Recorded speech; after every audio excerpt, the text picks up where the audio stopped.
Eu queria começar, Valdo. Você diz no momento do livro, diz assim que nós poderemos ser Robin Hoods dos trópicos, saqueando dos europeus e distribuindo aqui na Pindorama. E o que a gente ficou pensando foi como é que a gente devora esse colonizador sem ser devorado pelo seu colonialismo? Eu acho que essa é uma pergunta central, assim, que ficou para a gente quando a gente vinha debatendo, lendo o seu livro e conversando no nosso grupinho, essa coisa de como devorar o colonizador sem ser devorado pelo seu colonialismo. Se você pudesse começar falando para a gente sobre isso, seria uma alegria. Bom, boa noite, então. Eu não sei o que vocês pensaram, vamos pensar em 1 hora por aí de conversa, mais ou menos. Pouco mais, pouco menos, tudo bem, entendeu? Mas para mim não me estender muito, né? Mas Cláudio, né? Não, teu nome? Fernando? Fernando, isso, Fernando. Fernando. Eu acho que Fernando e João e colegas, antes de responder a tua pergunta, é ótimo para a gente começar a conversa, mas eu fazer uma breve introdução de como é que eu cheguei, por exemplo, nessa ideia da antropofagia e já engato na resposta, tá? Aí para dizer, por exemplo, o que é essa antropofagia, acho que tem tudo a ver com a pergunta que tu faz. Bom, primeiro, essa ideia, né, de uma educação nos trópicos é porque nós vivemos nos trópicos, né? Vivemos num país tropical, né? Então, se você olhar à sua volta, se nós olharmos à nossa volta, a gente parece que não vive num país tropical. Em todos os setores da vida humana, da economia, da engenharia, da política, da biologia. A gente vive, né? Você sair na rua, por exemplo, num país tropical, você vai olhar para alguns edifícios modernos, eles são com as fachadas de vidro, né? Banco do Brasil, por exemplo, a cidadezinha pequena, uma fachada, um Banco do Brasil, um prédio grande, imponente, né? Continua alguns. É todo de vidro. E algumas grandes torres são de vidro. A gente no país tropical tem luz, né? Aqui no sul tem menos sol, mas aí vocês os 12 meses do ano. Um edifício de vidro, aí bate o sol. Aí ou pinta os vidros de uma cor, ou põe cortinas. Aí tem que fechar as janelas fechadas. Aí esquenta, fica escuro, tem que acender a luz e ligar o ar-condicionado num país tropical. Isto que nós temos uma das engenharias consideradas top do mundo, né? Então é um negócio meio estranho isso. É só um exemplo, né? E tem vários outros, né? Que a gente poderia falar. Mas a ideia da antropofagia vem dos nativos, né? Dos nativos antropófagos, né? Que praticavam, né, a antropofagia. E aí, quando a gente fala de antropofagia, já vou falar assim aqui, é diferente de canibalismo, tá? O que é antropofagia? Antropofagia é quando um animal come um outro animal, mas não para alimentar a fome biológica, para alimentar a fome do espírito, tá? Então, uma antropofagia é diferente de canibalismo. O canibalismo normalmente é um distúrbio, né, de comportamento. Por exemplo, vocês botam lá criando suínos e criando aves confinadas e eles começam a comer uns aos outros. É um problema de distúrbio de comportamento e junto com distúrbios nutricionais, desequilíbrio nutricional. Isso é canibalismo, né? Agora, quando um ser humano, quando um indígena foi lá e devorou o bispo Sardinha, ele não devorou o bispo Sardinha porque estava com fome, né? Foram por outros motivos. Quando algumas comunidades, comunidades indígenas devoravam outros indígenas, não era porque eles estavam com fome. Porque, digo de passagem, nas comunidades indígenas não existia fome. Fome é coisa do progresso. Né? É coisa desses companheiros do João aí, né? Da modernidade, né? Do progresso, do desenvolvimento, né? Das comunidades indígenas não existia fome, né? Porque o alimento era abundante, era à vontade, não precisavam nem guardar. Tirando a farinha, né? Que eles guardavam um pouco, o resto eles não precisavam guardar. né? Inclusive, você sabe, essa embalagem a vácuo, que depois foi criada, aí café a vácuo, não sei o que mais a vácuo, conta a lenda que foi copiada de alguns povos indígenas. Uma das poucas coisas que eles guardavam, eles faziam um sistema de vácuo, né, com as folhas de umas bananeiras lá, que é um negócio muito interessante. Né? Mas pouca gente sabe disso, né? Isso também não interessa, né? Eles não tinham cultura e nem tecnologia, então não interessa. Né? Eram atrasados, eram bárbaros, né? Primitivos. Né? Então, eles não precisavam de algumas coisas, né? Então, eles não precisavam nem guardar alimento. Né? O alimento estava à disposição. Eles viviam livres, felizes. Né? Não tinham nem que pensar no futuro. Eles não pensavam no futuro. Eles faziam alguns rituais, né, sagrados, mas que não era uma coisa para o futuro. Né? A própria morte, eles não choravam a morte, eles veneravam a morte. Eles celebravam a morte. Isso não é só das comunidades nativas brasileiras, entre os povos latino-americanos. E tem alguns outros, tem outras comunidades nativas também. Né? Isso faz parte da cosmologia deles, do modo de viver deles. E não é da filosofia, como alguns colegas meus e do João aí da universidade, a filosofia dos indígenas. Não fala bobagem, fala bobagem. Indígena não tinha filosofia. Filosofia é uma invenção aí dessa gente, para nos enlouquecer. Né? Eles tinham uma cosmologia. Era a maneira como eles entendiam o mundo a partir do que eles viviam. Era isso que existia. Eles não precisavam de filosofia, de história, sociologia, antropologia. Não precisa de nada disso aí. Nada disso. Por isso que eles eram felizes. Por isso que eles eram felizes. Porque está acabando com a vida das crianças. Mete as crianças na escola quase antes de nascer. Né? A mãe, antes da criança nascer, a mãe já vai para uma escola lá, fazer uns exercícios, ver como é que vai tratar da criança. Então a criança já nasce na escola, né? E já mete que era para ser educação infantil, não é mais educação infantil coisa nenhuma, né? Já quer ver que a criança aprenda não sei o quê. Né? Então, bom, os indígenas não precisavam disso. Né? Os povos nativos não precisavam disso. Bom, voltando então aqui à antropofagia. A antropofagia, né, não é comer para matar a fome biológica, a necessidade da sobrevivência da nossa arquitetura, né, biopsíquica. Tá? Essa é outra fome. É para matar a fome do espírito. Então, quando os indígenas só comiam, só devoravam, né? Eu vou usar, às vezes, comer, às vezes, devorar. Academicamente, mais adequado é devorar, né? Por exemplo, depois de uma contenda, né, entre uma etnia e outra, que não era guerra. Guerra é invenção nossa também. A guerra, as contendas, os confrontos que os indígenas estabeleciam entre eles, não tinha esse sentido de guerra que tem para nós, tem um outro sentido, bem diferente. Guerra, isso é coisa da filosofia ocidental, da sociologia, desse negócio todo aí. Para eles não tinha guerra, sabe? Era diferente, e aí fica lá falando um monte de bobagem, principalmente no mundo acadêmico, porque a gente acha que você coloca no lugar do outro, você coloca no lugar do indígena e começa a falar por ele. É isso que fazem os nossos antropólogos, a maioria, né? Os nossos sociólogos, historiadores, né? Acho que alguém pode falar por alguém, aí já começa, já está tudo errado.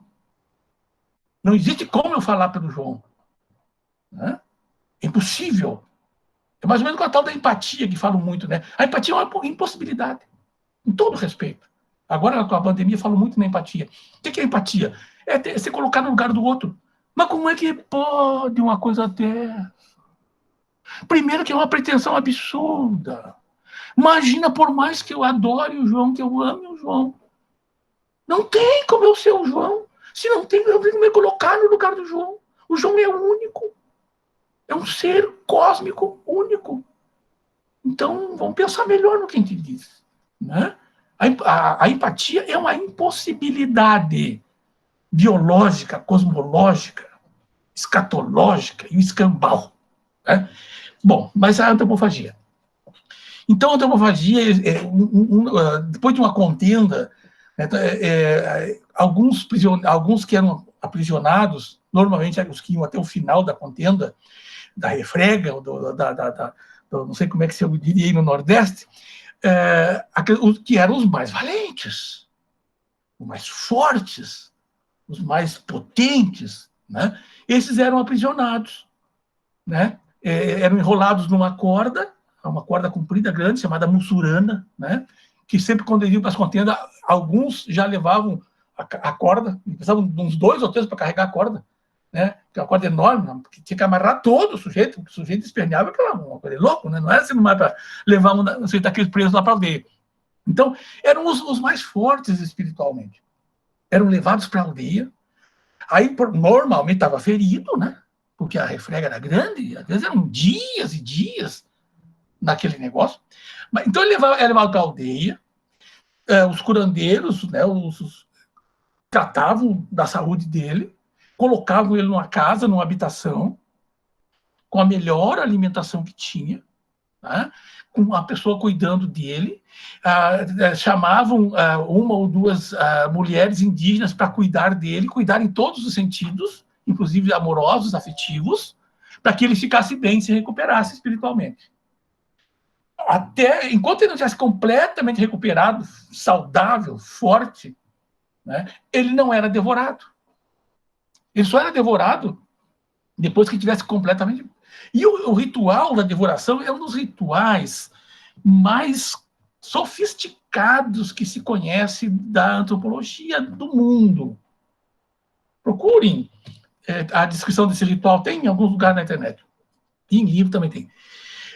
Então ele era levado, né, preparado uma cerimônia muito esperada, reunia toda a aldeia e aí acontecia, né, o sacrifício, né, e ele era devorado.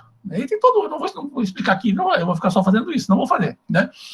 Então só eram devorados aqueles sujeitos que tinham, né, um ser nobre, uma alma elevada.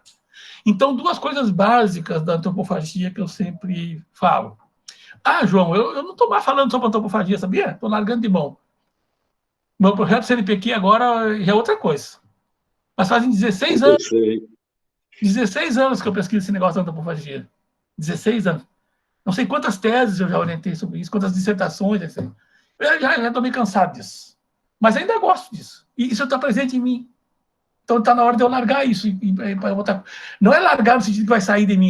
Isso já está dentro de mim, não tem mais como sair. Então agora não precisa mais nem lidar, nem pensar nisso. Né? Então, 2 coisas fundamentais, por exemplo, para os meninos aí, né, mais jovens. A antropofagia é um ato recíproco. E aí já começa a responder a tua pergunta. Como devorar o colonizador e não ser devorado por ele? É um ato recíproco. Tá? E não só é devorado aquilo que tem uma potência cultural que me interessa, uma alma elevada, um espírito elevado, coisa que tem coisas boas para mim. Então, antropofagia não é sair por aí a comer todo mundo, não, é só comer quem vale a pena, tá? E ela é recíproca. Quando você está comendo o outro também está te comendo. Ou tu aceita isso, ou então tu não vai fazer antropofagia. Tá? Então, não é sair por aí a comer qualquer coisa, todo mundo, né? E saber que ao devorar está sendo devorado. Já lá, uma daquelas questões que tu mandou ali no WhatsApp, né? Tu fala que eu faço referência ao Paulo Freire, né? Como talvez nosso único exemplo de educador antropofágico, porque o Paulo Freire fazia isso. Paulo Freire saiu daqui, foi para a Argentina, depois foi para o Chile, depois foi para os Estados Unidos, depois foi para a Europa. Né? Ele levava tudo que ele tinha da cultura dele e colocava, né, em relação em todos os lugares que ele ia, em todas as universidades que ele trabalhou, em todos os países que ele trabalhou. E ele recebia também essas culturas, ele recebia esses conhecimentos, esses saberes. E ele fazia a devoração disso. Mas ele nunca abria mão de quem ele era, né? Mas não tinha medo do estrangeiro. Ele gostava do estrangeiro. Ele queria comer o estrangeiro. Não é qualquer estrangeiro, não era qualquer lacaio, qualquer alcaide. Ele comia o que era bom. Não por acaso que foi para as maiores universidades do mundo. Lá só tinha gente boa para comer. Né? Boa espiritualmente, elevada. Né? Então, ele fazia, para mim, era o único antropofágico. Porque o que os nossos grandes mestres, com raríssimas exceções, né, da academia. Né? O sonho deles, como diria o outro, Darcy Ribeiro. Darcy Ribeiro é um cabeção, um dos maiores intelectuais desse país. Né? O Darcy Ribeiro dizia que o sonho de todo e qualquer professor universitário, aí, colega do João, é fazer um doutorado no exterior, voltar de lá, né, fazer uma tese o mais parecida possível com, né, os lugares onde ele foi, e voltar de lá e escrever onde textos onde ele só bota porém nos textos dos outros. Tá? Este é o processo da cópia e da imitação. Tá? Este é o pior de todos os colonialismos, que é aquele colonialismo que nem precisa mais do colonizador. O colonizado faz isso. E isso está muito presente na nossa academia. Muito presente. Mesmo em alguns que têm um discurso contra o imperialismo, contra o colonizador, contra o dominador, na universidade. Às vezes no seu partido, às vezes no seu sindicato, na sua casa, não assina a carteira de trabalho do seu empregado doméstico. Estão lembrados? O fuzuê que deu, inclusive nas universidades, meu amigo João, nossas colegas, professoras e professores, quando foi assinado, finalmente, depois de muitos anos, tramitando no Congresso a lei para que a empregada doméstica, eu falo empregada que 95% são mulheres, né, tinham direito a ter a carteira assinada, né, depois de muitos anos, ficou rodando, e foi assinado em 2014 ou 2015, se não me engano, pela Dilma Rousseff. Tinha colegas minhas que só faltavam se atirar no chão no corredor da universidade. Como é que elas iam trabalhar? Vão ter que assinar carteira para as empregadas? Como é que eu vou fazer isso? Hã? Não sei se aí aconteceu, João, mas aqui aconteceu bastante. Hã? Então, quer dizer, e colegas, inclusive minhas fundadoras da Fazubra, eu fui funcionário da universidade, né? Depois fundadora do ANDE, sindicato, né? Não assinava a carteira da sua empregada doméstica. Agora, era a primeira que estava na praça com a bandeira. Não em meu nome. Não em meu nome. Não são mais meu parceiro. Né? Então, quer dizer, é uma elite das mais perversas do planeta. E agora a gente está vendo. Né? Está vendo agora, mas quem quiser estava vendo sempre. Sempre que acontece uma grande desgraça nesse país, ela não é democrática.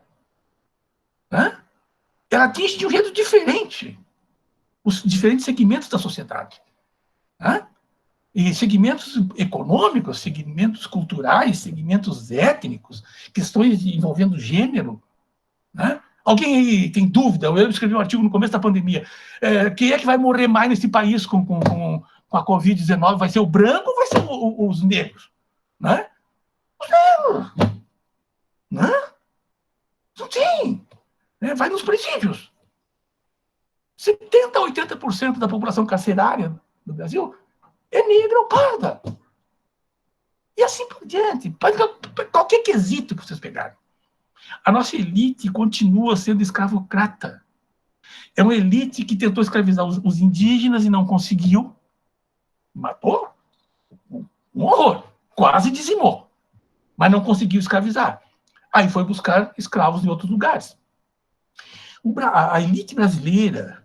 E quando eu estou falando de elite, eu não estou falando só de rico. Tá? Porque tem elite cultural, né? Que não é rica, mas que também tem um pensamento de elite escravocrata. O Brasil sozinho recebeu 5 milhões de almas africanas. O mundo inteiro escravizou 12 milhões. O Brasil sozinho escravizou a metade. Os senhores de escravos brasileiros, isso está nos livros de história, é reconhecido no mundo como os senhores de escravos mais cruéis, mais bizarros do planeta. As violências que as mulheres negras escravas sofriam são inenarráveis. Inenarráveis. Tem casos que você não aguenta escutar a metade. Então, essa é a nossa elite, a elite que está aí na universidade hoje. Ainda. E vai ficar para sempre, pelo jeito. Que da maneira como está organizada a coisa, Joãozinho, né? a gente sabe no que vai dar, né? Porque se renova muito pouco. E quando se renova, já vem com o endereço meio certo, com exceções. Com exceções. Mas o mundo não pode viver de exceções. Né? Tem que ter um mínimo, um parâmetro mínimo. Então, voltando lá para a antropofagia. Aí eu falei Darcy Ribeiro, né? É um dos autores que está muito presente no livro, vocês viram, né? Porque é um antropólogo de atuação, né? Ele é formado em Direito e História, né? Mas ele foi um dos primeiros pesquisadores a se envolver com isso que a gente chama de antropofagia, né? E viver nas comunidades indígenas, né? Não sei se vocês conhecem, né? Conhecesse, o João conhece, tem o livro dele, O Povo Brasileiro, né? Que ele escreveu quando estava morrendo, e esse livro foi transformado num documentário de 260 minutos, onde ele fala das gentes brasileiras, né? Esse documentário é fantástico. É um curso... João, quando eu estava fazendo o pós-doc, tu estava terminando, não é? E a gente fez lá com o Fleury, onde um seminário, a gente trabalhou basicamente a partir desse documentário. Eles são 10 ou 11 pequenos documentários, de 28, 20 minutos, 25, então dá para assistir um em cada aula e conversar. Mas então, Darcy Ribeiro é um dos grandes pensadores que nunca se entregou, resistiu, né, a essa elite, essa forma estranha que a nossa elite aceitou a colonização, aceitou ser colonializado, porque ele colonizava, agia como um colonizador com os que ele considerava abaixo dele. É o exemplo que eu dei da empregada doméstica. Nossa elite é uma das elites que mais reclama da dominação, da exploração, de tudo que é jeito em relação a ela. Ela é uma das mais cruéis na sua dominação. Uma colega minha também, militante sindical, né? Brava militante sindical, não nada contra militante sindical, fui militante sindical 50 anos da minha vida. Né? Eu de vez em quando ia na casa dela, e um dia eu cheguei lá e estava a senhora que trabalhava com ela, não estava. E eu conversava bastante com essa senhora, né? Então ela me tratava muito bem, bolo, chá, café, né? E eu estranhei, não tinha bolo, não tinha café, não tinha nada, né? E dizia, a dona fulana, ela não tá doente. O que aconteceu com ela? Ela caiu, uma senhora já com 60 anos de idade, trabalhava com essa colega professora há uns 30 anos. Ela veio de uma cidadezinha do interior, né? Essa senhora era empregada da mãe dela, então era comum, isso aí a filha junto empregada. Aqui no Sul tem isso, não sei se aí tem, né? A empregada era da família. Ela é da família, ela é da casa, aqui dizem isso. É da casa, é? Onde é que ela dorme? O que ela come? Quanto ela ganha? Né? Aqui no Sul tem outra expressão muito curiosa, meus colegas usam muito.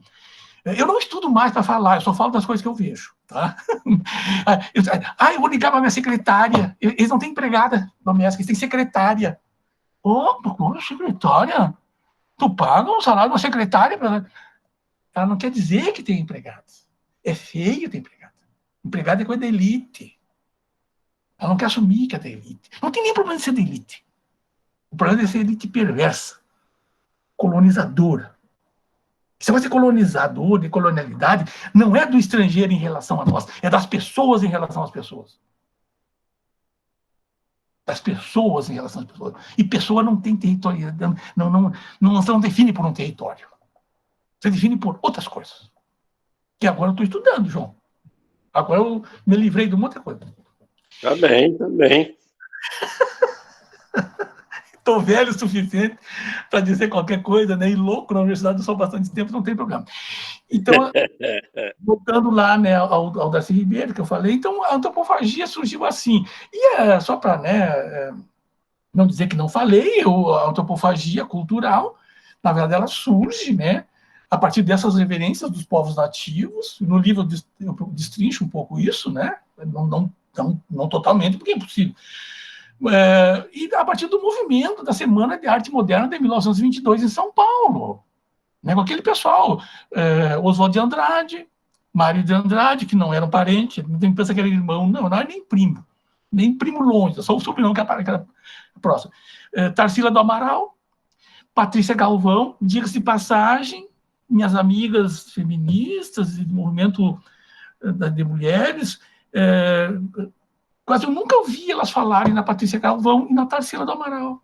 Patrícia Galvão foi a primeira feminista do Brasil.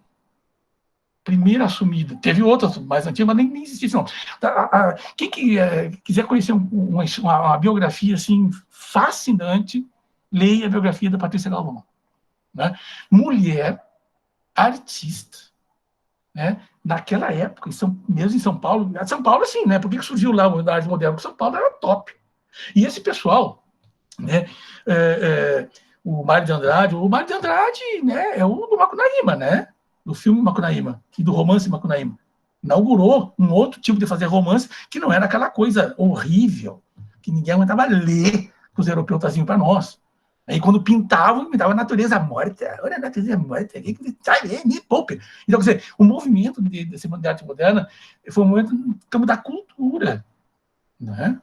Tentando mostrar uma outra forma de olhar para a cultura que não fosse a forma de copiar a cultura europeia que na época que vigia. E como é que nasceu isso, João? E aí tem a questão do colonizador e do colonizado. Isso é um negócio que precisa a gente ir mais fundo nisso. Esse pessoal, Tarsila, Oswald de Andrade, Mário de Andrade, Raul Bope, eram representantes da fina flor da elite cultural paulista e da riqueza paulista cafeeira. Né? 1920 era o auge da produção do café. Eles viviam 6 meses no Brasil e 6 meses na Europa. E estudar só na Europa. Né? E todos os filhos da elite faziam isso. Qual é a diferença entre esse pessoal? Que eles foram para lá, né, e não se contentaram em olhar, achar bonito, vir para cá e copiar. Resolveram misturar o que eles levavam daqui com o que eles encontraram lá. É o que o Paulo Freire faz, com o que outros artistas fazem. Né? Então, eles vinham para cá e começaram a pintar de um jeito diferente, escrever de um jeito diferente, organizar peças de teatro. Você falou do teatro, falou do Augusto Boal, falou no início, né? Então, mesmo com os atritos entre o Augusto Boal e o Wilson Tobofaz, que houveram assim, algumas perrengues, né? Mas o Augusto Boal é um antropólogo da melhor qualidade. Né? Claro que ele surgiu mais tarde, né? Na década de 60. Né?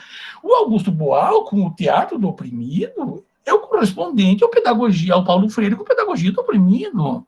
Não por acaso foi publicado no mesmo ano, 1971. Eu já fui em bancas de mestrado, de doutorado em teatro no Brasil, que o mestrando, o doutorando, nunca tive de falar em Augusto Boal. Me deu vontade, eu não participo dessa banca, eu vou levantar e vou embora. Ou então vou ficar pelado aqui. Mas alguma coisa tem que fazer. Como é que alguém vai fazer uma tese sobre teatro no Brasil? O Augusto Boal criou uma técnica de teatro, um método de teatro, estudado no mundo inteiro. No mundo inteiro. Ele rejeitava mais pedidos do que aceitava para ir dar curso nas maiores academias de teatro do mundo. Nossa, gente daqui. E ele fazia um teatro que você não ia... esse teatro é brasileiro, é argentino, é europeu. Era um teatro. Ele misturava essa coisa. Então, fazia da melhor qualidade. Né? Então, quando falou Augusto Boal, eu queria falar... trazer o Rei da Vela, né? Que depois foi, mais tarde, né, ensinado pelo o outro... Zé Celso. Zé Celso Martínez Correia, né? Aquela peça foi censurada há mais de 60 anos, quase. A peça do Rei da Vela, do Oswald de Andrade. Né? Então, veja, é um negócio fascinante. Eu estudei isso aí não sei quantos anos, e todo o meu projeto de pesquisa do CNPq, que eu não sei como é que aprovaram, João, a primeira vez, era esse o meu projeto do CNPq, antropofagia. Eu sempre brinco, né, que os caras que deram parecer, ficaram com medo de dar o parecer negativo e que eu fosse lá e comesse eles. Sabe que eu era um antropófago, então aprovaram. Aí eu fiz.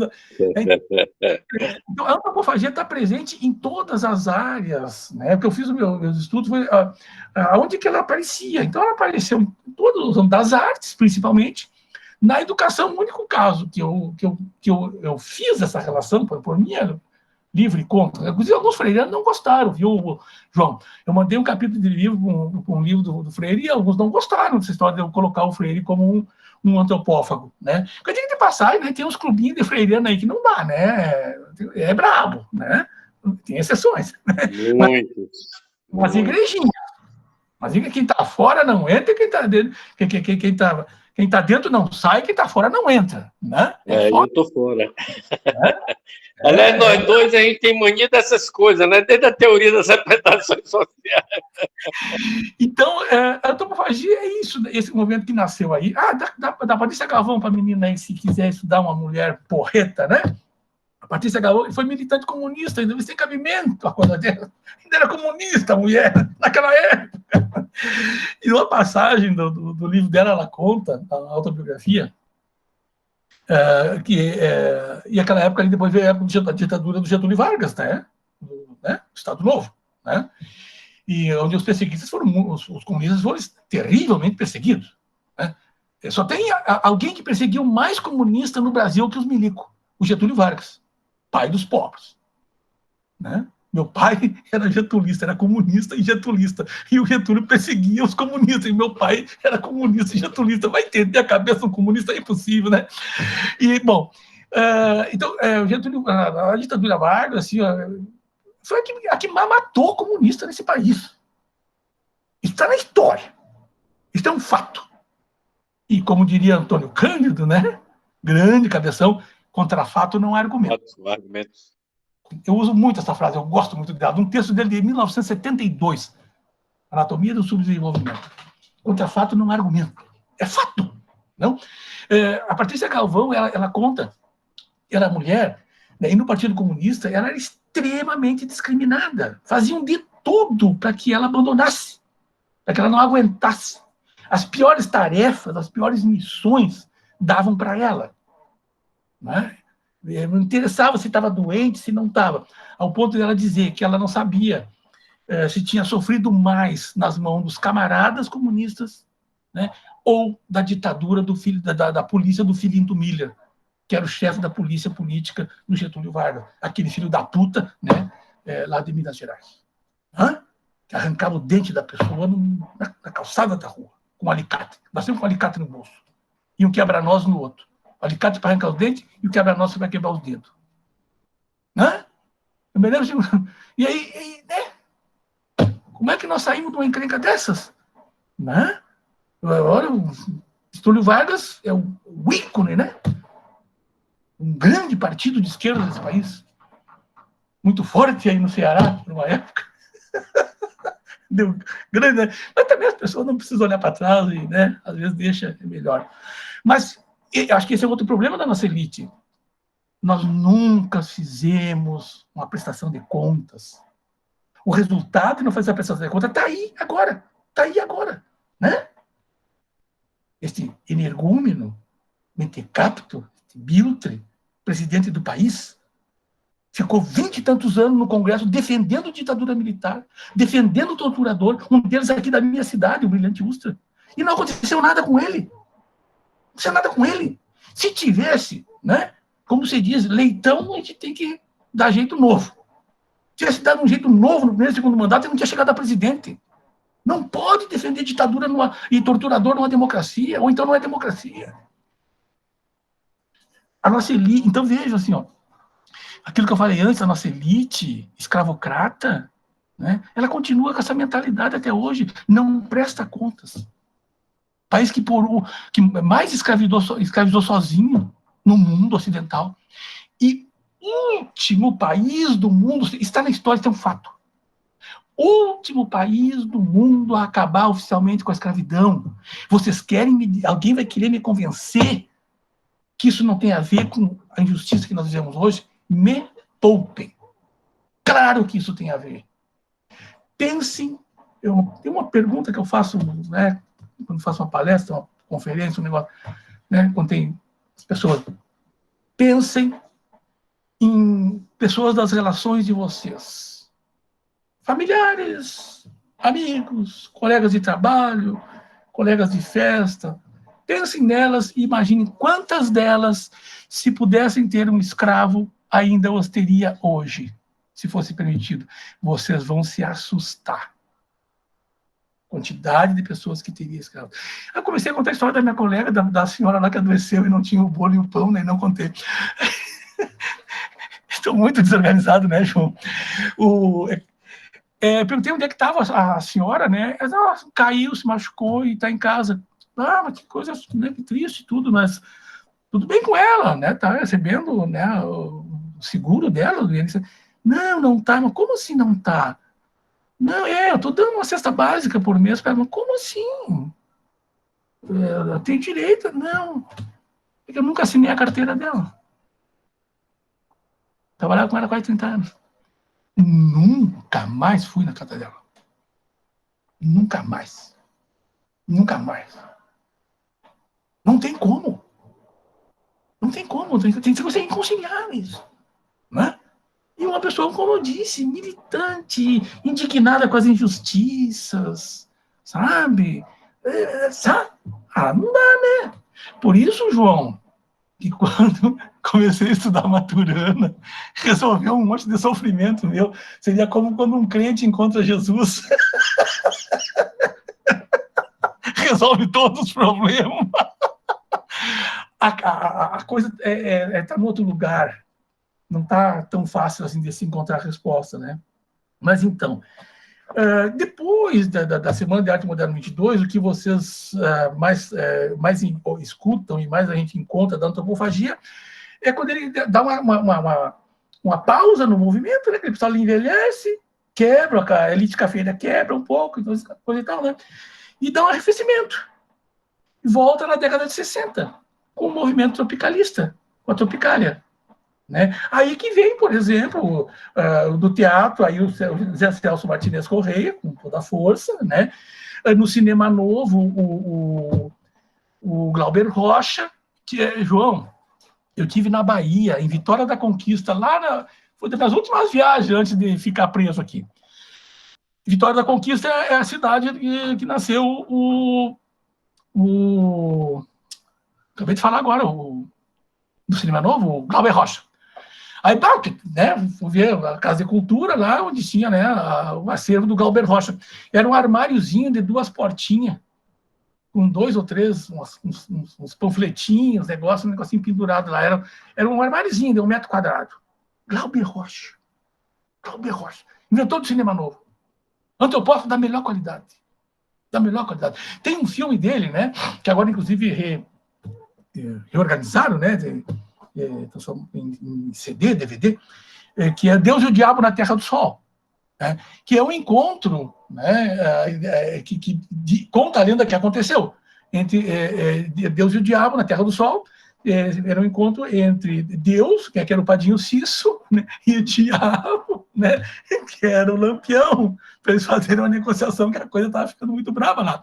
Então, o título do filme vem daí, né, e contam que essa história diz que aconteceu. Então, no cinema, né, o cinema novo, o criador do cinema novo, foi estudado no mundo inteiro, assim como o teatro comprimido do Augusto Boal, né, no mundo inteiro.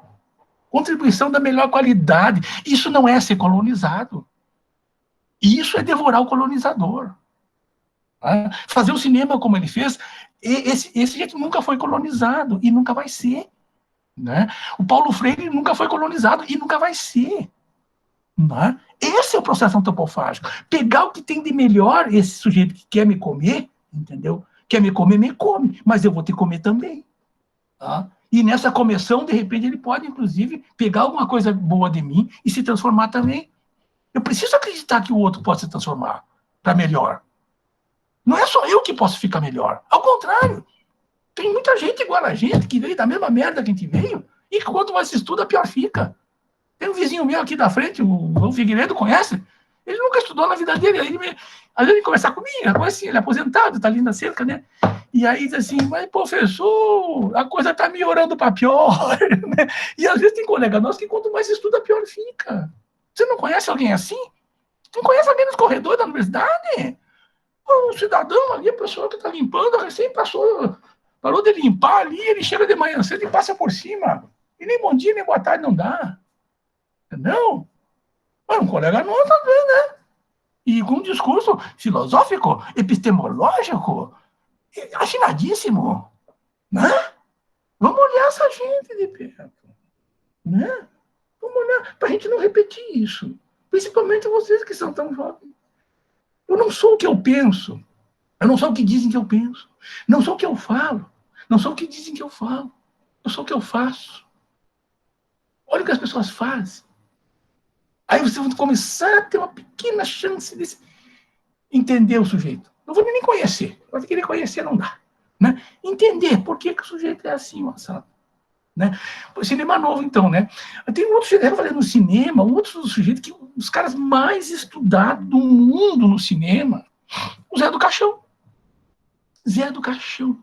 Aqui é satirizado. Fala Zé do Caixão, ficam brincando. Um sujeito que fazia cinema no galinheiro da casa dele, sem nunca ganhar nenhum pila de governo nenhum, de nenhum empresário. Né? Nós temos uma gurizada aí, leva uma montoeira de dinheiro do governo, quer dizer, o governo não tem dinheiro, né? Quem tem dinheiro somos nós, que pagamos, a sociedade que paga, né? Tá? Aí quando terminava o filme, às vezes nem fazia o filme, nós comprava um apartamento em Nova York, na Vieira Solto, não sei aonde. Tem um monte bonitinho aí. Tem nome e sobrenome. Né? Sabe? O Zé do Caixão, né? Sem falar que não podia trabalhar, que vinham prendendo o povo do homem, né? Eles faziam uns filmes meio estranhos. Um dos cineastas mais estudados no cinema. Claro, no cinema marginal, né? Não era em Hollywood. Era no cinema marginal. Os caras mais estudados no cinema, no mundo. Assim como o Teatro do Oprimido do Augusto Boal. Augusto Boal tem uma vastíssima obra. Eu tenho toda a obra dele. Uma obra vastíssima. E é muito pouco estudado no Brasil. Inclusive nas artes, inclusive no teatro. É pouco estudado. Não tem não dão para a dimensão. É mais como é o Paulo Freire. Né? O Paulo Freire agora virou quase que moda, né, João? Para algumas criaturas. Né? Bom, então, eu falei no Augusto Boal, né? Falei no Glauber Rocha, e aí na música, né? Na música, essa galera toda aí, né? Da Tropicália. Né? Caetano, Tom Zé, Torquato Neto, que era um sujeito do Piauí, Torquato Neto, e toda a obra dele aqui, grande parte das letras, bandas, né, da década de 80, 90, são músicas do Torquato Neto. Torquato Neto é um guri do Piauí, fugiu para o Rio de Janeiro com 18 anos de idade, né? E começou a sobreviver no Rio de Janeiro, escrevendo para jornal, fazendo crônica, letras, né? E com 28 anos de idade se suicidou. Mas deixou um legado vastíssimo, vastíssimo. Geleia Geral é do Torquato Neto. A música Geleia Geral. Que dá, né? Que dá origem, né, ao movimento da Tropicália. O movimento da Tropicália, a música que dá origem não é alegria. Alegria foi a que ficou mais famosa, mais conhecida, né, mas não é ela que dá origem. Gilberto Gil, Tom Zé, da Tropicália, ela é mais conhecida pela música, né? Mas também tem as outras formas de arte, né? Assim como o movimento da antropofagia lá de 22, é mais conhecida pela literatura, pelo Oswald de Andrade, mas também na pintura, na escultura, né? Então, na Tropicália, o Tom Zé é um monstro. O cara produz música com o que derem para ele. Com o que derem para ele, ele faz música. E o cara estudou música clássica em Genebra, na Suíça. O cara entende tudo de música clássica. Então, olha para ele. Ele foi morar em São Paulo agora não faz muito tempo, João. E aí comprou um apartamento num condomínio, num prédio lá, e aí na frente, assim, do prédio tinha 1 metro de grama, assim, um gramadinho que o pessoal chama de área verde, área de lazer do condomínio. É um canteirinho de 1 metro de largura. E aí ele saía de manhã de chinelinho, assim, né? E aí chegava ali, ficava ali naquele metrinho de grama, arrancando os capinzinhos na grama, assim, uma sujeirinha, né? Aí uma senhora descia, né? Uma madame, para ir passear com o cachorro, quando voltava, dava um trocado para ele. 5 pila, 2 pila, ele guardava. Ela achava que ele era um rapaz que fazia limpeza. Ele conta essa história, é muito engraçado. Então, e assim, muitos outros, né? Dessa galera aí, Gal Costa, enfim, né? Da Tropicália, né? Quem mais que eu quero falar da Tropicália para vocês? Não dá para deixar de falar, né? Do Hélio Oiticica, né? Sujeito de muito... Nos caras, assim, mais dos artistas plásticos, não dá para dizer que é artista plástico, né? É um artista reconhecido no mundo inteiro. Né? Ele introduziu uma outra ideia de se relacionar com as obras de arte, que é a ideia, assim, e isso eu dou bastante ênfase no livro, tanto é que quando eu escrevo sobre uma antipedagogia, ele fala numa anti-arte, né? Aí, ou então numa não pedagogia, uma não arte. Não é a negação da pedagogia, é uma outra coisa, que não isso que está aí. Mas vai ser tão diferente disso que está aí que não vai poder se chamar pedagogia. É mais ou menos como isso que a gente chama de educação. O troço está tão ruim que a gente vai ter que mudar de nome, eu acho. Porque, por exemplo, assim, quando eu escuto os meus colegas fazendo educação, eu digo, olha, não estão falando comigo. Isso aí é outra coisa. Por exemplo, quando fala de educação inclusiva.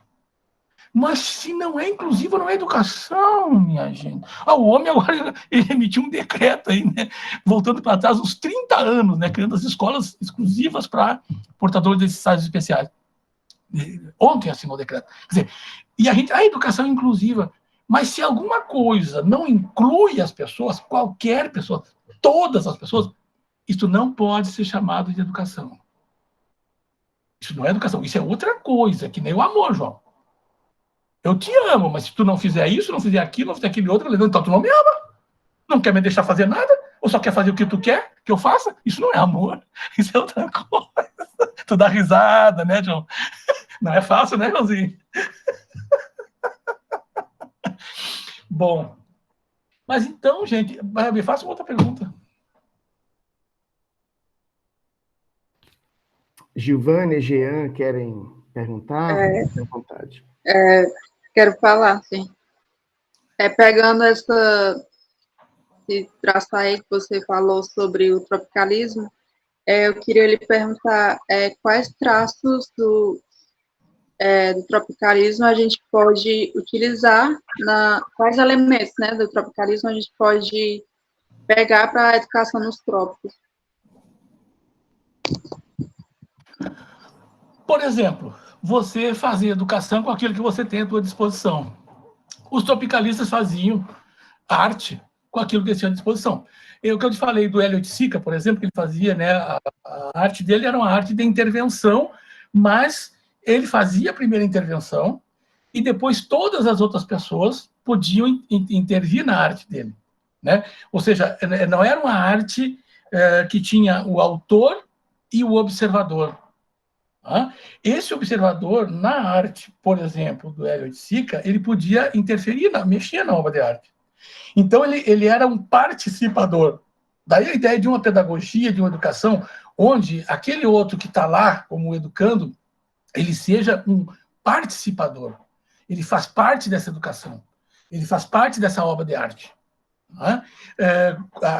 E sempre fazer arte com aquilo que está à disposição. Se está numa praça, faz arte com aquilo que tem lá.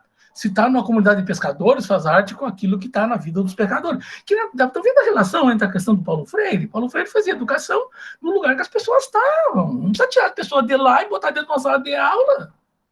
Né? Já arranca a pessoa do lugar que ela se sente bem, que ela se sente à vontade, porque ela conhece, e mete na sala de aula, e mete disciplina, e mete conteúdo, e chama isso de educação. Isso é um massacre. Isso é a colonização da melhor qualidade, para quem coloniza. Mas isso não é educação, João. Aí nós podemos mexer e pensar numa educação a partir dos trópicos. A música, a mesma coisa. O teatro, o Augusto Boal. O Augusto Boal dizia, né? Eu uso no livro uma analogia. O teatro é para ser feito na rua, na praça, nas fábricas, nas roças dos camponeses, nas igrejas e até no teatro, se deixarem. Então, a educação é para ser feita na rua, nas praças, nas fábricas, no campo e até na escola. Se deixarem, a gente faz essa merda. Até na escola. Se facilitarem, a gente faz a educação. Não é o que está acontecendo. Né? Mas vocês que são jovens podem fazer. Claro, vão deixar uma encrenca muito grande para vocês. Eu sinto muito, né? Mas nós, velho, aqui, né, João? Fizemos vamos deixar uma herança. Essa sim é uma herança maldita. É verdade, João. Fizemos um monte de coisa, né? Deu nisto. Né? E assim, vários outros exemplos eu poderia te dar, né? A questão da participação. Essa é a ideia da participação, né? Da colaboração. Você fazer junto. Tá? E essa participação, essa colaboração não é simplesmente, vamos fazer uma coisa aqui e aí fizemos. Não. Nós podíamos organizar isso aqui. Mas para mim está organizado. Não está organizado, então aí tu me ajuda a organizar. Isso não é cooperação. É diferente. Está fazendo uma tarefa. Está ajudando, é bom. Mas não é cooperação. Cooperar é operar junto. E para eu operar junto, eu preciso reconhecer que o outro é legítimo. Que o outro merece respeito. Que o conhecimento do outro é diferente do meu. E o meu é diferente do dele. Mas um não é melhor que o outro. Né? Uma situação em que o Paulo Freire estava preso aí no Recife, no quartel, né? E ele, como foram bonzinho com ele, sabia que ele era professor, Paulo Freire, coisa e tal, botaram ele numa cela lá no final, no corredor, era uma cela um pouquinho maior, e a gente tinha um lugar para ele botar uns livrinhos dele, umas revistas. Então, corredor aqui com a cela. Aí o rapaz que levava comida, levava nas marmitinhas, ia lá, sabia que ele era o professor Paulo Freire, não era bobo, levava o carrinho com as marmitas até lá ao fundo e entregava para o velho. E depois servia comida para todos os outros presos. Aí um dia Paulo Freire chamou ele, seu menino, por que você traz a comida primeiro para mim e depois para os outros, né? Esfriar a comida dos outros, né? Até chegar lá. Não, professor Paulo Freire, o senhor é professor, eu sei. O senhor é melhor que todos esses outros que estão aí. Eu disse, por que eu sou melhor, meu menino? Porque o senhor estudou. Aí o velho levantou e foi até a grade. Vem cá, seu menino. Vou lhe dizer uma coisa. Estudar é bom, é muito bom. E se tu não está estudando, volta a estudar. Agora, a gente não estuda para ficar melhor que os outros. A gente estuda para ficar melhor que a gente. Entendeu? Né? Então, é isso. Né? E isso é fazer, executar mesmo. Essa ideia de dizer que não existe hierarquia entre os saberes. Mas tem que fazer isso mesmo. Se vocês forem ser professor, eu vou dizer, não vai ser fácil. Porque não mostraram nada disso para vocês. O que ensinaram vocês é a serem irresponsáveis. Tanto que vocês, né, se submetem a uma chamada do professor. Numa sala de aula. 40 alunos, 30 alunos, aceita que um mentecapto faça chamada para ver que vocês estão ali. Eu estou aqui, não preciso assinar coisa nenhuma. Quando eu faço alguma coisa por imposição externa, eu não estou sendo responsável. E muito menos livre. Só é responsável quem é livre. Quem não é livre não pode nem ser cobrado a responsabilidade dele. O preso, o direito do preso é fugir. Ele não pode ser responsabilizado por querer fugir. Isso é um direito elementar. Então o STF reconhece. Então, tem que ser livre. Isso tem um preço. Desagrada pai, mãe, namorado, professor. Desagrada um monte de gente. Mas tu tá aqui para agradar os outros ou para viver ou te agradar? Uma decisão. Uma escolha. E tem consequência. E tu vai ser responsável pelas consequências. É simples assim. Né? Então, tudo que a gente faz na escola não é para incentivar que a criança, que o adolescente, que os jovens, que os adultos sejam responsáveis pelos seus atos. É através de exigências, de imposições. Este é o colonialismo acontecendo no dia a dia, cotidianamente, e de uma forma, às vezes, imperceptível, em nome de uma série de coisas, né? Da disciplina, disso, daquilo e daquilo outro. Né? Mais uma. Vai, Jean. A minha dúvida que eu tinha era mesmo da Giovânia sobre o tropicalismo. Nesse momento, essa era a dúvida que eu tinha marcado aqui também. João, quer... Eu tenho uma, na verdade. Lembrei. É como se dá a educação nos trópicos na praxe. Eu vou ter... Como é teu nome? Desculpa, eu não anotei. Jean. Eu vou substituir a praxis pelo viver, tá? Posso? Tá bom, tá ótimo. Porque a praxis é um termo da guerra, né? É guerreiro. Praxis é a teoria e a prática no campo de batalha. Isso vem lá do Esparta. Isso é a praxis. Aí vejam como nessa educação é a educação para a luta, para a guerra, para a destruição, e nunca para o amor que o João gosta tanto. Né? Praxis, estratégia e tática. As três coisas que um grande general tem que dominar. O professor não é general, o professor não vai para a guerra, o professor vai para a sala de aula com os alunos e as crianças. Né? Então, a praxis é a teoria e a prática no campo de batalha. Então, o general estuda, né? Teoria e prática da guerra. Né? Então, essa é a praxis. Aí ele pensa uma estratégia para enfrentar o inimigo. O professor faz uma estratégia didática e pedagógica. Isso ainda está em alguns planos de estudo. A estratégia. O que é a estratégia? O general analisa o exército inimigo. Quantos homens tem? Que arma ele tem? Analisa o terreno, e aí ele vê que força ele tem, quantos homens, por onde é que ele vai. Isso é estratégia. Aí eu faço o meu plano de aula e vou para a aula enfrentar aquela turma de biologia do 4º semestre. Enfrentar aquela turma de crianças. Hoje eu tenho que enfrentar aquela aula. Quantas vocês não escutam o professor falar isso? Mas, como um bom general, ele sabe que essa estratégia dele, de repente, ele tinha uma informação que não era muito correta. O inimigo lá tinha mais homens que ele. Ou o campo de batalha era um pouco diferente, ele não sabia o mapa, a cartografia não estava bem boa. Então, a estratégia pode não dar certo. Então, tem uma tática, que é eu mudar a minha ação quando acontece alguma coisa diferente do que eu previ no campo de batalha. Esta é a nossa pedagogia de cabo a rabo. Como é que vocês vão fazer diferente? Eu não sei.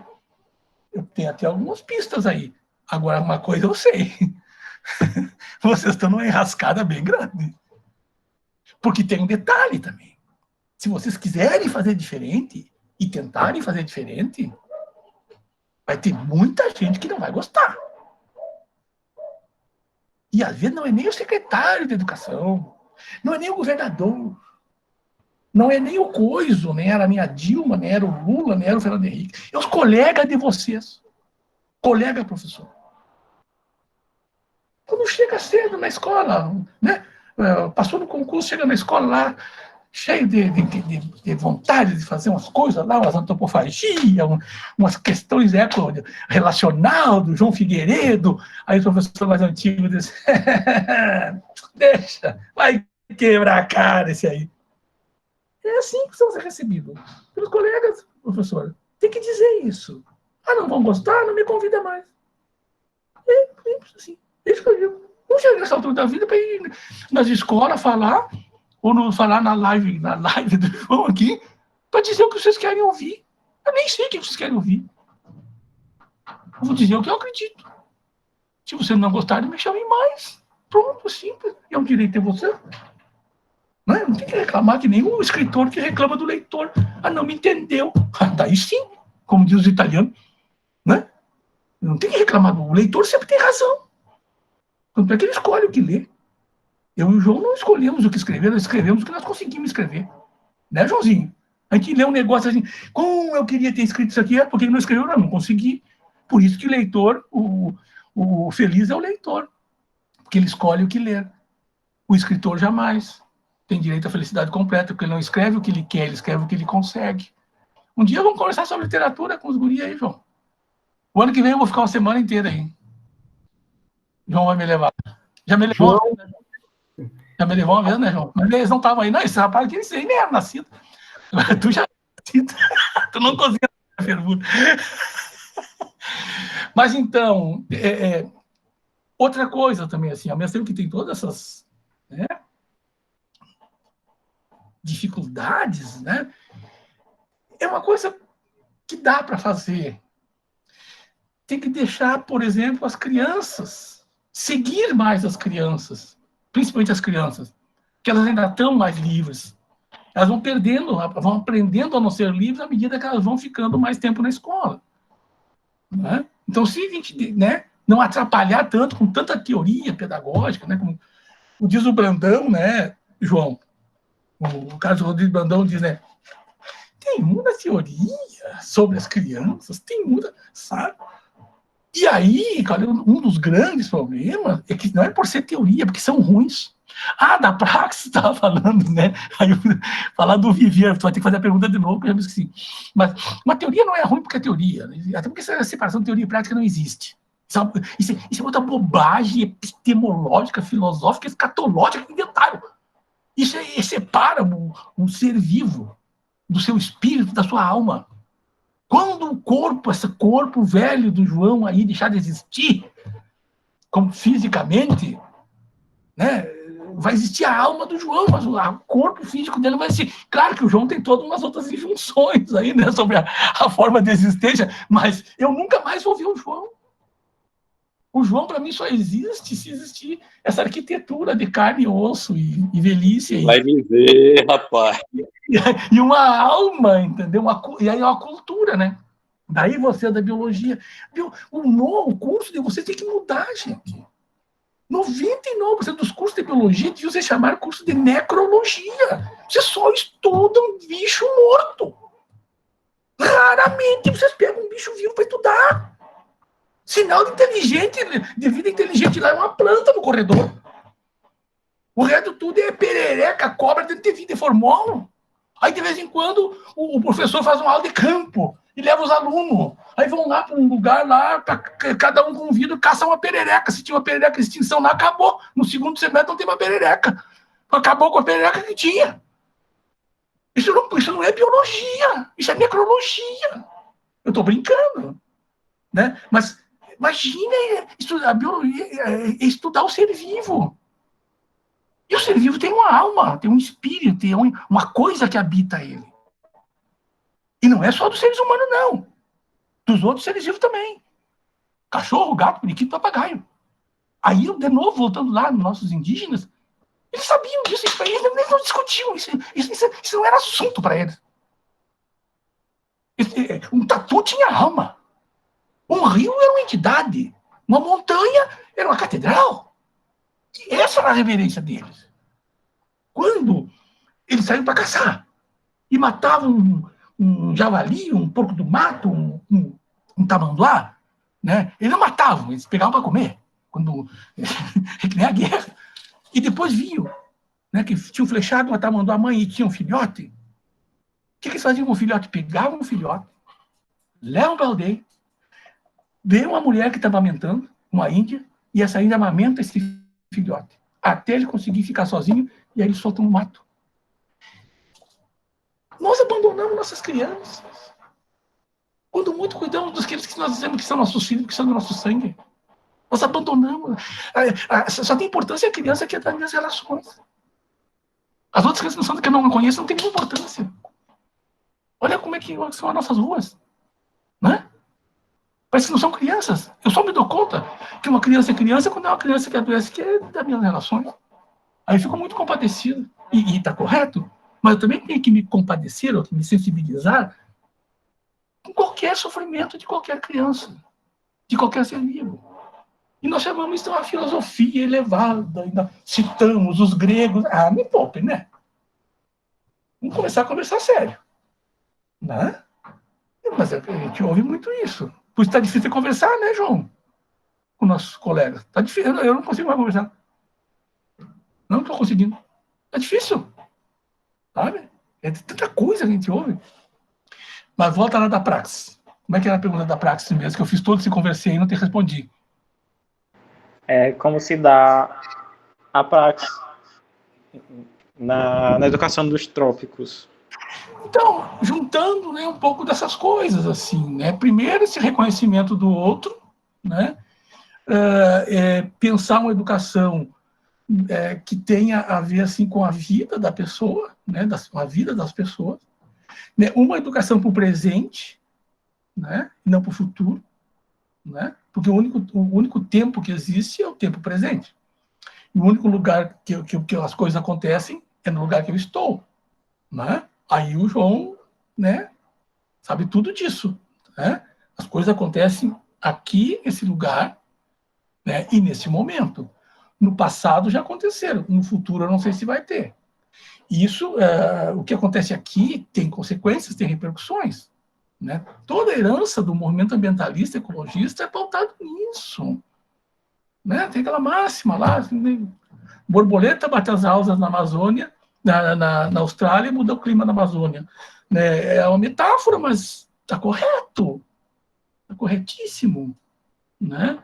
Quando os povos indígenas acreditavam numa cosmologia do universo, estavam corretos. Corretíssimo.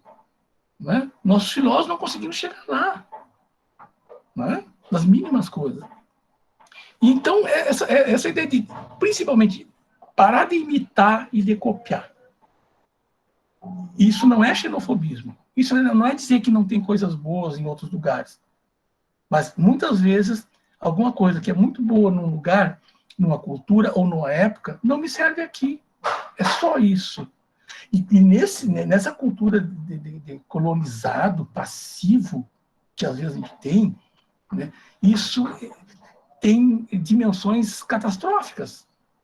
Porque às vezes copiam, e às vezes essa cópia custa caro, eles compram o tal do modelo, né? Vem lá, fazer intelectual, fazer uma palestra, uma conferência aqui, ganha 30 mil, 50 mil e vai embora. Né? Isso custa dinheiro, custa sofrimento às pessoas. Muitas vezes modelos que já não estão dando mais certo lá. Né? Tinha um orientando meu dizendo dos latinos, mas não é o latino daqui, o latino de lá, dizia. Não deram certo lá, aí vem e vende para nós. Só que o problema maior, eu não sei se é deles que vende, ou se é de nós que compramos, João. Olha, há uns 10 anos atrás, tem algumas coisas que marcam muito a vida da gente. Eu me marco. Né? Me marcou muito, João, foi no ANPED. ANPED é o maior encontro dos pesquisadores da educação do Brasil, né, João? Isso acho que faz uns 10, 12, 15 anos, sei lá, ou 20 até. Mas sei que veio um cara que vem seguido no Brasil, de Portugal. Nada contra Portugal, gosto muito de lá, né? Vou lá de vez em quando, né, João, estudei lá. Mas é um português muito, que os professores aqui gostam muito, né? A formação de professores, nossos colegas da educação. E eu me lembro, assim, que no final da conferência de abertura da ANPED, uns 3 mil professores, ele lançou essa ideia que vem até agora, né? Crescendo entre nós. Já teve no mais alto, mas que o professor é uma pessoa. Foi lançado há uns 20 anos atrás na ANPED por esse cidadão português. E eu me lembro, assim, ele encerrou a palestra. Levantou. E agora eu quero encerrar dizendo para vocês as coisas mais importantes que existe para nós. Aquele silêncio. O professor é uma pessoa. Joãozinho de Deus. Aquele pessoal começou a bater palma, pular, sapatear, gritar. Eu queria sair para fora, porque eu achei que aquele prédio ia desabar por uma questão da física. Que aquele ia cair. Aquele troço eu fiquei... Mas como é que uma pessoa pode não ser uma pessoa? Vocês já imaginaram o absurdo? E não, vocês não botem lá, o professor é uma pessoa. Depois que terminar isso aqui, se não tiver mais nada a fazer, vocês têm a sexta-feira, né? Botem lá no Google, o professor é uma pessoa. Vai chover de tese e de dissertação. Algumas daí de vocês. Espero que o João não tenha orientado nenhuma dessas, viu, seu cabra da peste, da molesta, né? Aí vocês façam um teste. Vocês saem amanhã de manhã. Aí vocês já no bairro que vocês moram, na vila que vocês moram, enfim. Aí vem um cidadão limpando a calçada, cortando uma grama, recolhendo lixo. Um cidadão que provavelmente não pode estudar muito, né? Está fazendo um trabalho bem primário ali, né? Aí vocês tinham para isso. O senhor pare um pouquinho do que o senhor está fazendo. Eu quero lhe dizer uma coisa muito importante, cidadão. O cidadão vai parar e vai te olhar, né? Aí tu diz para ele, o senhor é uma pessoa. O cara vai pensar que tu comeu maionese estragada, que tu bateu a cabeça, ou fumou uma maconha ruim. Aí o cara vem aqui, João, e diz para os nossos professores, doutores, orientador de mestrado, doutorado, coordenador dos programas de vocês, que tinha descoberto que o professor é uma pessoa, e a partir dali todo mundo tem que dizer que o professor não é. Tu tá rindo, João. Tu é sem vergonha, tu tem que dizer isso para os teus alunos, viu? Sabe? Vê se tem cabimento. E eles ficam discutindo a professoralidade e a profissionalidade. Esse dia começou uma discussão entre duas colegas minhas. Começaram a discutir, uma trabalhava com a professoralidade e outra com a profissionalidade.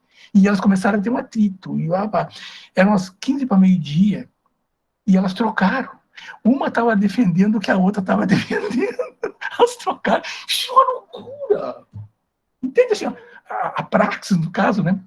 O viver, né, é tentar entender as coisas como elas estão acontecendo, no lugar que elas estão acontecendo, com as pessoas que estão envolvidas naquele momento. Isso é o fluir do viver, que aí o tal do Maturana fala. E não tem como nós entendermos o ser vivo fora desse fluir do viver. Tu não vai entender uma perereca dentro de um vidro de formol.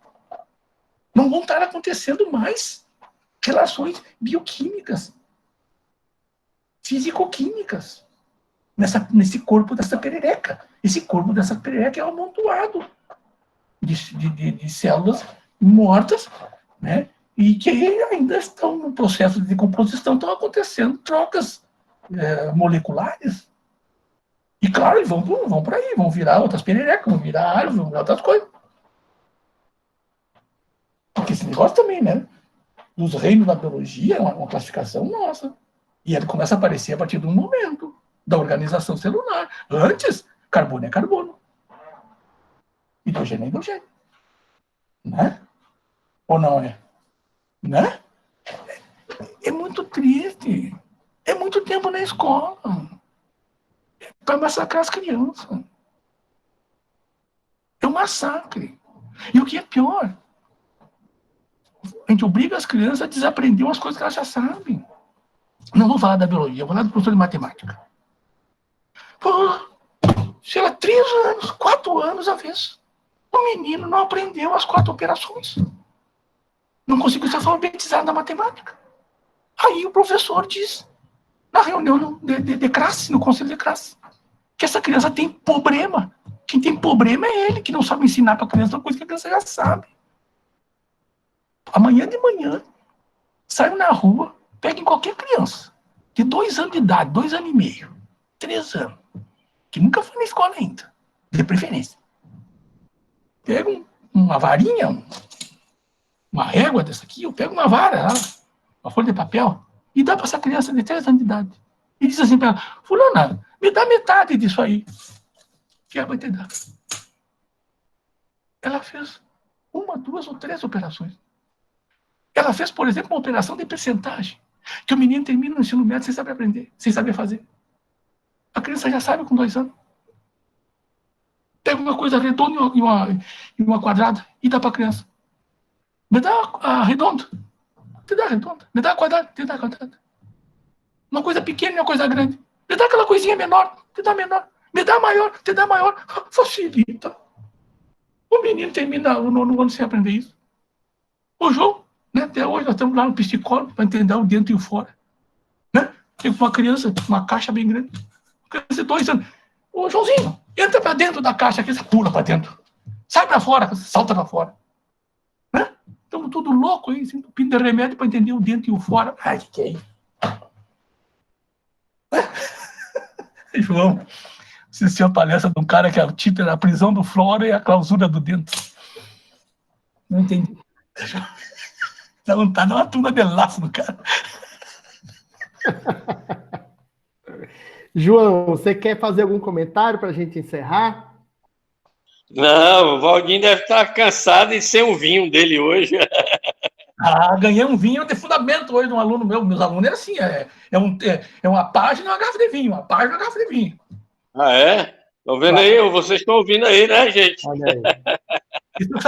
Eu estou inaugurando o capitalismo etílico aqui. Olha que o comunismo etílico é mais legal, rapaz. Depois tu conta para eles umas histórias aí, viu, João, que eu não contei. Muita história. João, tu falou para eles desse livro? Eu não. Eu só falei. Mas tu sabe, né? Falou não. Eu não sei quando vai ser o lançamento, não, homem. Vamos fazer um lançamento aí o ano que vem, tá? Tá. Se nós ainda estiver por aí, né? Como é que vocês estão aí? Aqui a coisa está complicada ainda. Mas, vamos ver como é que fica daqui para o ano que vem. Bom, quero agradecer muitíssimo, assim, em nome do GEAD, em nosso nome, ao Valdo, pela fala tão